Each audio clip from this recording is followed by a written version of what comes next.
Hey there, Mickey Barfield with the Polyhedral Knights. We're going to talk about making characters for Chronicles of the Stellar Kingdom. Going to try and keep this video brief, so not boring you too much, but just give you the highlights of how characters are made. Thanks. Alright, so we have a character sheet right here. This is our mock-up what we're going to have roughly for the game. And you will see that this here has abilities. It doesn't have anything broken down as far as your attributes and your skills and things like that. We have it where your abilities are your attributes as well as your education, things you've been training in and able to do.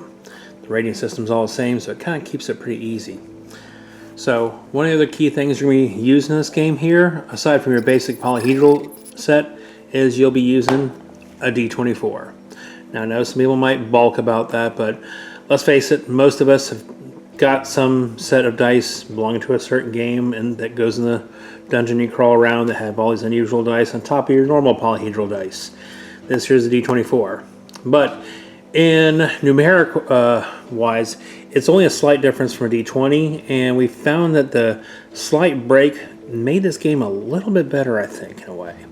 So when you play it, you'll see. And most people at first give me a squirrely look until they play with it, then they realize, you know what, I actually like this. So anyways, and if you're just wanting to just get this and not the whole DCC set, you can go online and actually buy these usually either individually or in a set of D24s. Like you can get back, I think, 5 of them online. So the character we're going to make today, the species we're picking is a Zedai. And there is more details about that in another video. If you look on there, I can go into that. We won't get into that right now. But as you can see, a snake man. So we're going to make that. So for species, we'll be writing down Zedai. So on the character sheet, you'll notice up here, species. And then you see things like athletics, brawling, crafts, art, crafts, construction, domestic, metalwork, dodge, and it goes on down the line here. So when you pick a species, like we picked Zedai, what you'll do is you'll look at the graph over here on here, and it will list all of these. And these are your starters for just the race alone. So for Zedai, they start off with a 4, and brawling of 2, and then craft of 3, dodge of 3, and it goes on. So what you do is you record all these down here. In the same aspect, you'll be also listing culture. How they grew up, whether they grew up in an agrarian or high-tech area, things like that. So much like that other graph you saw there before, you'll have a graph for what culture you grew up in. You mark all those numbers down. Then it goes into training. In this case here, let's say, for example, we're making some sort of pilot, okay?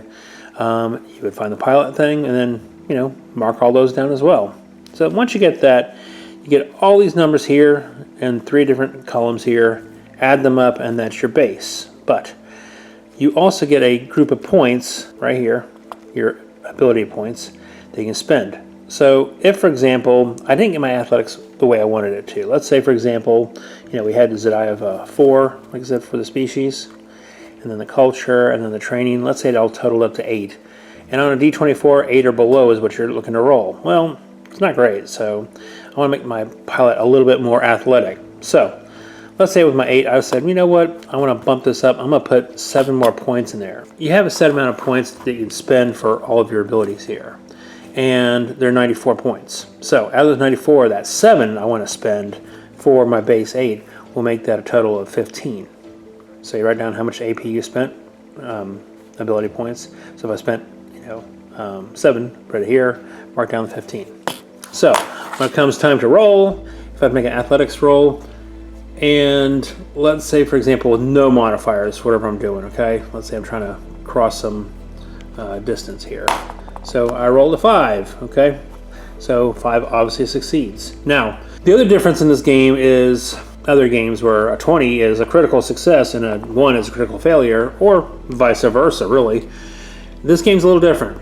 So in the case here where we got my Zedai here, who's got a 15, what I want to do to get a critical is I want to get a 15 on the money. So if you get a 15 on your roll, that's critical success. And if you're doing contests, like agility versus perception, if both parties roll a success, whoever gets it higher than the other person succeeds.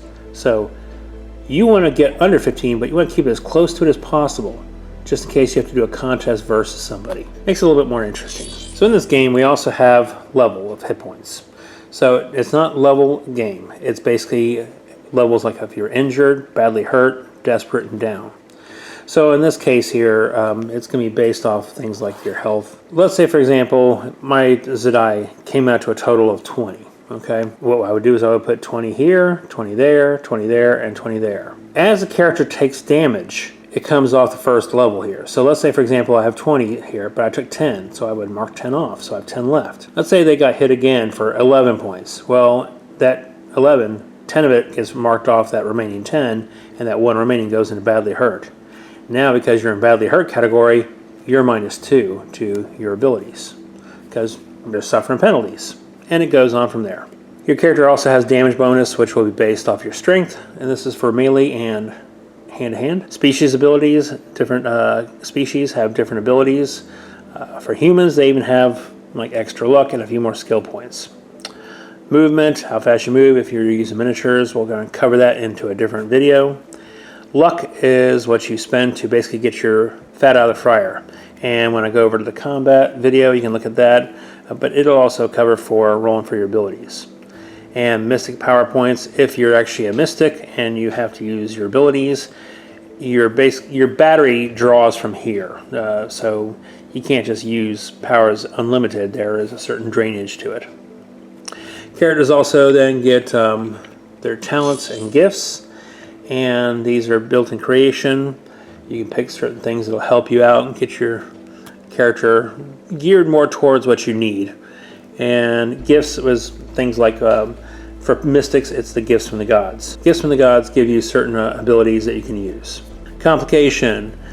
Gaining a complication gives you a talent, which is helpful, but also to give some character some depth. I mean, who wants to make a perfect person with no flaws? Flaws are fun. GMs definitely like it.